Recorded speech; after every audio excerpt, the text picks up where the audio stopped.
Hey guys, so just like we talked about for those of you that were here on Friday, we are going to be changing up our groups a little bit. Those of you that really nailed the decimal multiplication, I might have you with somebody in your group that struggled with that. Vice versa, those of you that nailed the division with decimals, you might have somebody in your group who struggled with that. So my hope is that these new groups will help us to help each other because you guys explain things 10 times better than I do. Before we get started with the next unit, though, I thought we would take a day kind of in between as we're getting to know our new group to work through some math logic problems. Now, what I really like about these is that there are no numbers involved, or if they are, it's not about adding or subtracting or multiplying.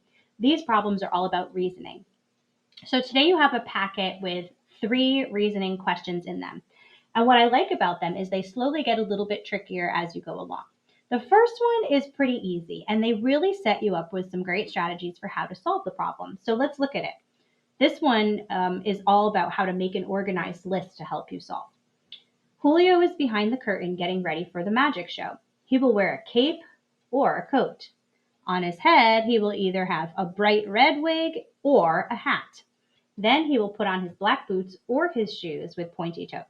What are the 8 different outfits Julio could wear?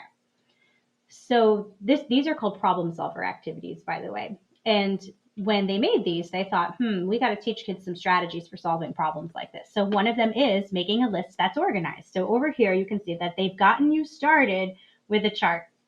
So we have to think about what are all the different combinations of things that Julio could wear. So what could he wear on his shoulders? Well, we know one option is a coat. So they filled that in for you. On his head, he's got 2 other options as well, either a wig or a hat. And on his feet, he could wear either boots or shoes. So they got you started with a nice chart. So again, you're going to be working with your team to complete these problem solvers. Number 3, the first problem, they gave you a lovely chart. The second problem, they started the chart, but they didn't finish it. And on the last problem, there's no chart. So you're going to have to try to figure out how to solve this problem without them getting you started. Maybe it's a chart, maybe it's a picture. This is a different kind of math. This isn't about adding or subtracting, like I said earlier. This is about reasoning. So I'm really, really counting on you to talk with and work with your groups. Maybe you're using colors, maybe you're using tools. It's not about finding the right answer. It's about how do we get there? How do we work with each other? So I'm really looking forward to hearing how well you're able to do that and to see what ideas you guys came up with to solve these problems. All right, work hard, and I will see you tomorrow.